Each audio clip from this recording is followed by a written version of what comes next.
YCP పాలన విధ్వంసంతోనే మొదలైందని మంత్రి నిమ్మల రామానాయుడు పేర్కొన్నారు. అధికారంలోకి రాగానే ప్రజావేదిక కూల్చి విధ్వంసం చేశారు అన్నారు. ఇప్పుడు మళ్లీ అధికారంలోకి వస్తే గంగమ్మ జాతరలో పొట్టేళ్లను నరికినట్లు నరుకుతామని బెదిరిస్తున్నారన్నారు. మళ్లీ వైసీపీకి అధికారం ఇస్తే రాష్ట్రం భస్మాసుర హస్తంలా అవుతుందన్నారు. మరోసారి కూటమి ప్రభుత్వానికి అవకాశం ఇవ్వాలని మంత్రి నిమ్మల కోరారు. ఆ రోజు పరిపాలనే ధ్వంసంతో ప్రారంభమైంది, విధ్వంసంతో ప్రారంభమైంది పరిపాలన.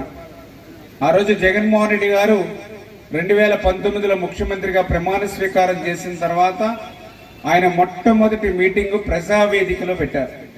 కలెక్టర్లతోటి, ఎస్పీలతోటి పగలు ఈ టైంకి కలెక్టర్ మీటింగ్ పెట్టి ఎస్పీలతోటి సాయంత్రానికల్లా ఈ యొక్క ప్రజావేదికని కూలగొట్టండి అని చెప్పారు. అంటే పరిపాలన విధ్వంసంతో స్టార్ట్ అయింది. ఆ రోజు గత ప్రభుత్వం ఏ మాదిరిగా పనిచేసింది, ఈ ప్రభుత్వం ఏ మాదిరిగా పనిచేసిందో మీరందరూ బేరీ చేసుకోండి. మీరందరూ కూడా గంగమ్మ జాతరలో పొట్టేళ్ళని నరికినట్టుగా రప్ప రప్ప అని నరికేస్తామని చెప్తూ ఉన్నారు. ఎందుకంటే పని చేసే వాళ్ళకి మనం పని చేస్తే మరింత మేలు జరుగుతుంది తప్ప ఇటువంటి రాక్షసత్వంతో పనిచేసేటువంటి వాళ్ళకి ఒక్క ఓటు వేసినా కూడా రేపు పొద్దురాది మళ్ళీ భస్మాసుర హస్తం అవుతుంది. మీకు ఎవరికి? మీకే. ఎందుకంటే ఆ రోజు భస్మాసుర హస్తం మీకు తెలుసు కదా. ఎవరైతే మరి వరం ఇచ్చాడో వరం ఇచ్చినటువంటి శివుడి మీదే భస్మాసుర హస్తం పెట్టాలని ప్రయత్నం చేశాడు రాక్షసుడు.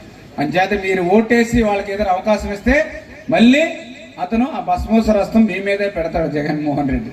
మీరే మళ్ళీ బూడిదైపోయేటువంటి పరిస్థితి ఉంటుంది. అటువంటి పరిస్థితి రానివ్వకూడదు అనుకుంటే ఖచ్చితంగా మంచి ప్రభుత్వాన్ని ఆశీర్వదించండి. పని చేసేటువంటి ప్రభుత్వాన్ని అటు నరేంద్ర మోడీ గారు, ఇటు చంద్రబాబు నాయుడు గారు, ఇటు పవన్ కళ్యాణ్ గారు ముగ్గురు కూడా శ్రమిస్తున్నారు, కష్టపడుతున్నారు. కాబట్టి ఈరోజు మనం ఇక్కడ కూర్చోగలిగాం. వాస్తవం ఇది నేను చెప్తూ ఉన్నా. ఈరోజు రాష్ట్రాల్లో పెద్ద ఎత్తున అప్పులు ఉన్నాయి. మొన్న 2024లో మాకు అధికారం వచ్చే సమయానికి మాకు 14 లక్షల కోట్ల అప్పు.